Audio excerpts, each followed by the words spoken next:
TV খুলুন বা online portal অথবা এই ইউটিউবটাই খুলুন না, দেখবেন ডিজিটাল সোনা লগ্নি করার খবর, দেখতে পাবেন মাটি খুঁড়ে কুবেরের ধন তুলে আনার নিউজ। সম্প্রতি রিচা ঘোষকে সিএবি সংবর্ধনা দিল, আর দিল ব্যাট বল, তাও কিন্তু সোনার। অতএব এটা অন্তত স্পষ্ট যে আমাদের চারপাশটা এই মুহূর্তে সোনায় মোড়ানো। তবে হলুদ সোনা ছেড়ে যদি আপনাকে সাদা সোনার গয়না পরতে বলি, জানেন কিছুটা প্ল্যাটিনামের মতো দেখতে এই সাদা সোনা, তবে অলংকার তৈরির ক্ষেত্রে হলুদ সোনার চেয়ে অনেকটাই পিছিয়ে শুভ্র স্বর্ণ। সাদা হোক বা হলুদ, দুটো সোনার মধ্যে কিন্তু রং, গঠন, দাম এবং যত্নের দিক থেকে স্পষ্ট পার্থক্য আছে। বুঝিয়ে বলি তাহলে। আজকে সঙ্গে রয়েছি আমি, আসাদ মল্লিক। সাদা সোনা মূলত তৈরি হয় সোনার সঙ্গে প্যালাডিয়াম, নিকেল বা রূপোর মতো সাদা ধাতু মিশিয়ে।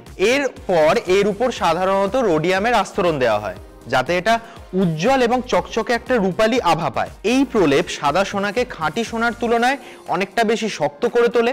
সাদা সোনায় তৈরি গহনা হলুদ সোনার চেয়েও বেশি স্ক্র্যাচ প্রতিরোধী হয়। অন্যদিকে হলুদ রংটা সোনার প্রাকৃতিক রং, এতে তামা এবং দস্তার মতো ধাতু মেশানো হয়। হলুদ সোনার উষ্ণ সোনালী আভা ঐতিহ্যবাহী অলংকারের পরিচয়।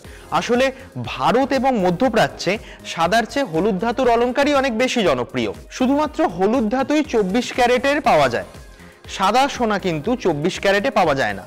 সাদা সোনা পাওয়া যায় 18 ক্যারেট এবং 14 ক্যারেটের মাত্রায়। ক্যারেটের মান যত বেশি, সোনার বিশুদ্ধতাও তত বেশি হয়। একই ক্যারেটের সাদা এবং হলুদ সোনায় সমান পরিমাণ খাঁটি সোনা থাকে, তবে এক্ষেত্রে মিশ্র ধাতু ভিন্ন ভিন্ন হয়, ফলে পার্থক্য হয় উজ্জ্বলতা এবং দৃঢ়তার দিক থেকে।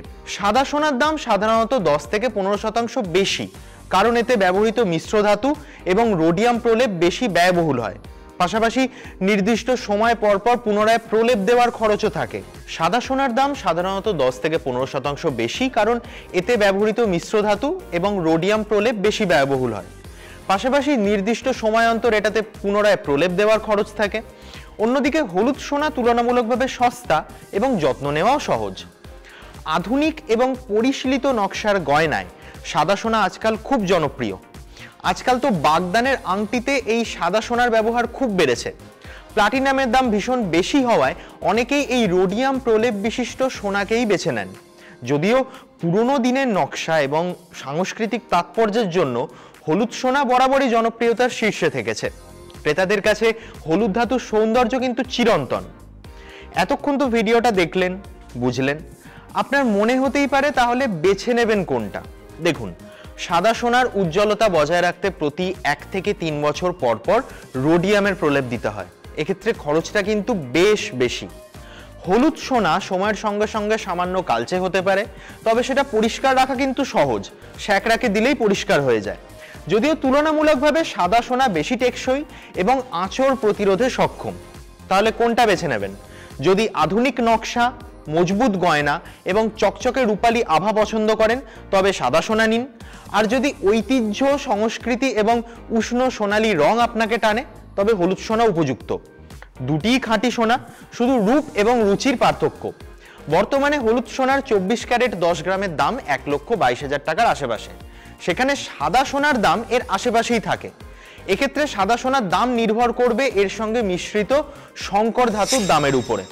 তাহলে কি সাদা সোনায় তৈরি গয়না কিনবেন? ট্রেন্ডে কি গা ভাসাবেন? আপনার ভাবনা শেয়ার করুন কমেন্ট বক্সে, আর চোখ রাখুন TV9 বাংলা ডিজিটালে।